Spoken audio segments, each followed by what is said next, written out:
All right, today, so we're going to look at the hard start issue on the 6th generation Camaro. This is predominantly a problem on the LT1 SS 6.2 engines. On these engines, you're going to notice a slow crank.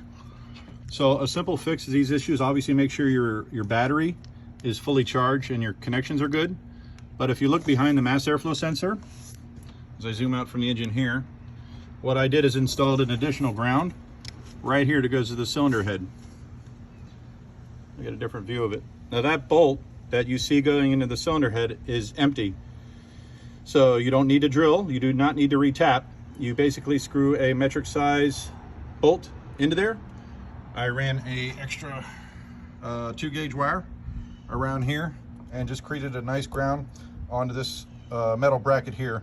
You're gonna make sure you drill it properly and then grind down and sand just the area to make sure it has a good electrical contact, and that's it.